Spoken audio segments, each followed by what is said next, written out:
আসসালামু আলাইকুম। নগর জনপদের খবরে আমন্ত্রণ জানাচ্ছি আমি মৃত্তিকা মোস্তফা। এখনকার সংবাদ আয়োজন একই সঙ্গে চ্যানেলের ইউটিউব চ্যানেলে এবং চ্যানেলের ওটিটি প্ল্যাটফর্ম আইস্ক্রিনে লাইভ স্ট্রিম হচ্ছে। যাচ্ছে বিস্তারিত প্রসঙ্গে। ঘূর্ণিঝড় রিমালের ক্ষতিগ্রস্ত মানুষের ঘরবাড়ি নির্মাণ সহ সব ধরনের সহযোগিতার প্রতিশ্রুতি দিয়েছেন প্রধানমন্ত্রী শেখ হাসিনা।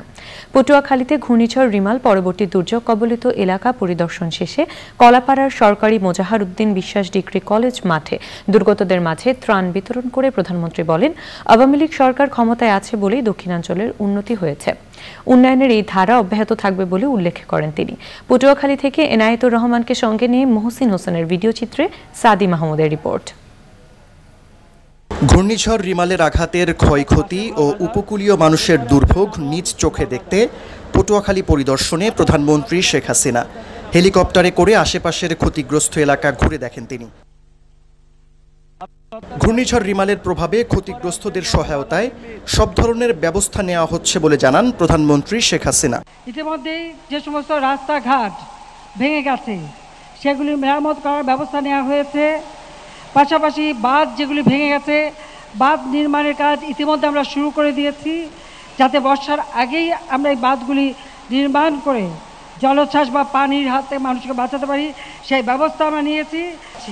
আমরা চাই আজকে যারা ক্ষতিগ্রস্ত তাদের ক্ষতিটা পুড়িয়ে নেওয়ার জন্য যা যা দরকার সেটা আওয়ামী লীগ করবে, আমাদের সরকার করবে, সেটা আমি আপনাদের পাশে আছি বলতে পারি। আওয়ামী লীগ সরকার ক্ষমতায় আছে বলেই সমগ্র বাংলাদেশের মতো দক্ষিণবঙ্গেও উন্নয়ন হচ্ছে উল্লেখ করে প্রধানমন্ত্রী বলেন, উন্নয়নের এই ধারা অব্যাহত থাকবে। প্রাকৃতিক দুর্যোগ আসবে, কিন্তু সেটাকে মোকাবেলা করে মানুষের জীবন মান রক্ষা করা সেটাই আমাদের লক্ষ্য, সেই কাজটাই আমরা করে যাচ্ছি। এই গরমের মধ্যে আপনাদের কষ্ট হোক সেটা আমি চাই না। আজকে এখানে আমাদের প্রেসিডেন্ট ডাইরা অসুস্থ, মাহবুবের জন্য দোয়া চাই। আর তাছাড়া আপনারা সবাই ভালো থাকেন। আমি এটুকুই বলবো যে দেশের মানুষের কাজের জন্য আওয়ামী লীগ সবসময় নিবেদিত প্রাণ। আমরা আপনাদের পাশে আছি, আপনাদের পাশে থাকব এবং সব ধরনের সহযোগিতা যা যা প্রয়োজন সেটা আমি করে দেব। পরে কলাপাড়ায় মুক্তিযোদ্ধা শেখ কামাল সেতু পরিদর্শন করেন প্রধানমন্ত্রী শেখ হাসিনা। প্রবল ঘূর্ণিঝড় রিমাল চলে গেলেও রেখে গেছে শত সহস্র ক্ষত। আপাতত আবারও মাথা তুলে দাঁড়ানোর উপায় খুঁজছেন উপকূলবাসী। তারা বলছেন, এমন অবস্থায় সরকার প্রধানের দুর্যোগ কবলিত এলাকা পরিদর্শন নিঃসন্দেহে তাদের ঘুরে দাঁড়াতে অনুপ্রাণিত করবে। সাদি মাহমুদ, চ্যানেল আই, কলাপাড়া, পটুয়াখালী। ভারতের উজান থেকে নেমে আসা ঢলে সিলেটের গোয়াইনঘাট, জৈন্তাপুর, কোম্পানিগঞ্জ ও কানাইঘাট উপজেলায় বন্যা দেখা দিয়েছে। প্লাবিত হয়ে পড়েছে এই 3 উপজেলার বেশিরভাগ নিম্নাঞ্চল। সিলেট থেকে সাদিকুর রহমান সাকির পাঠানো তথ্য ভিডিওচিত্র নিয়ে রাজীব আহমেদের রিপোর্ট। উজান থেকে নেমে আসা পাহাড়ি ঢল আর গত কয়েকদিনের অতিবৃষ্টির কারণে সিলেটের নিম্নাঞ্চল প্লাবিত হয়ে পড়েছে। সুরমা, কুশিয়ারা, সারিগোয়াইন সহ সব নদ-নদীর পানি বাড়ছে। হাওর তলিয়ে নিম্নাঞ্চলের বাড়িঘরে পানি ঢুকে পড়েছে। বিভিন্ন আশ্রয়কেন্দ্রে উঠতে শুরু করেছেন পানিবন্দী মানুষ।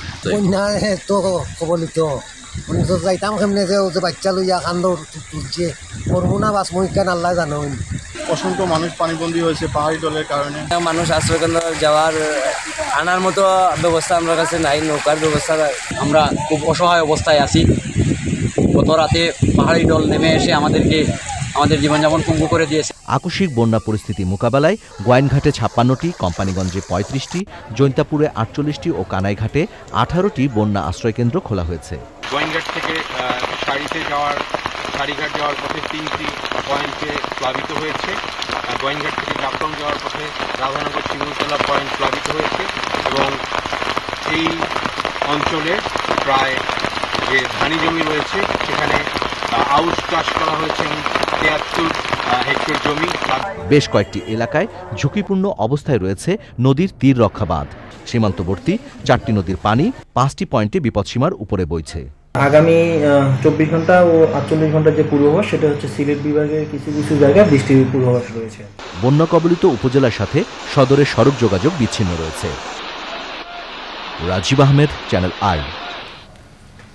ঘূর্ণিঝড় রিমালের তাণ্ডবে লন্ডভন্ড বাগেরহাটের শরণখোলা ও মোরেলগঞ্জ, বিধ্বস্ত প্রকৃতি ও পরিবেশ। সাইক্লোন শেল্টার সহ উপকূলীয় অঞ্চলে দেখা দিয়েছে খাদ্য ও সুপেয় পানির তীব্র সংকট। এখনও পানিবন্দী লাখো মানুষ। প্রাথমিকভাবে ক্ষয়ক্ষতির পরিমাণ ৩০০ কোটি টাকার বেশি বলছে প্রশাসন। মাহফিজুর রহমান মাহফুজের তথ্য, এম পলাশ শরীফের ভিডিও চিত্রে আফরোজা হাসির রিপোর্ট। ঘূর্ণিঝড় রিমালের তাণ্ডব আর ভয়াবহ জলোচ্ছ্বাসে বিপর্যস্ত সুন্দরবন সহ উপকূলের জনপদ। উত্তাল সাগরে আছড়ে পড়া ঢেউ আর ঝোড়ো হাওয়ায় অসহায় উপজেলার প্রায় ৪ লাখ মানুষ।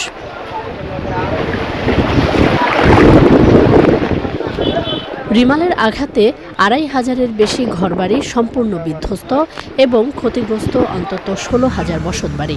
মানুষের পাশাপাশি ক্ষতিগ্রস্ত ৬০,০০০-এর বেশি গবাদি পশু। খাওয়া সব বন্ধ, ঘরবাড়ি সব বাসি গেছে। আমাকে টের লাগবে না, আমাকে রাস্তাটা করে দিক সরকার। মাননীয় প্রধানমন্ত্রীর কাছে আকুল আবেদন রাখছি এই ভেরিফাইটি যাতে অচিরেই হয়, তাড়াতাড়ি হয়, আমার ইউনিয়নের এই মানুষগুলো যাতে যানবাহনের নিরাপত্তা পায়। যোগাযোগ ব্যবস্থা ভেঙে পড়ায় এখনো বিদ্যুৎবিহীন অনেক এলাকা। পর্যাপ্ত ত্রাণ না পাওয়ায় চরম দুর্ভোগে দুর্গতরা। এখন কিছু নাই, খাও কি রান্না আইদি রান্নাঘরটা পড়ে গেছে, চুলার উপর একাত পানি। আমরা কোনো ত্রাণ চাই না, আমাকে অবদা করে দিলে যোগাযোগ বিচ্ছিন্ন, পানি উঠলে আটকে থাকবে, খাওয়া দাওয়া ব্যবস্থা খুবই খারাপ। সব তো লাগে গেছে, এই পুকুরে মাছ ভরা হলে সব বেরিয়ে গেছে। আইলা সিডরের থেকেও এই ঘূর্ণিঝড় রেমালের ক্ষয়ক্ষতির পরিমাণ বদলগঞ্জে বেশি হয়েছে। আমরা সকলের পাশে আছি। সরকারের কাছ থেকেও আমরা নিশ্চয়তা পেয়েছি যেন একটি মানুষও যেন অভুক্ত না থাকে, এবং যদি কেউ কোথাও অসহায় থাকে আমরা খবর পেলেও তার খাবার পৌঁছে দিচ্ছি। খাদ্যসহ সুপেয় পানি সরবরাহ নিশ্চিতে শিগগিরই কার্যকর পদক্ষেপের দাবি উপকূলের মানুষের। আফরোজা হাসি, প্রকৃতি ও জীবন ডেস্ক, চ্যানেল আই। দর্শক, নগর জনপদের খবর আজকের মতো এই পর্যন্তই। পরবর্তী কৃষি সংবাদ দেখার আমন্ত্রণ জানিয়ে শেষ করছি। ধন্যবাদ সবাইকে।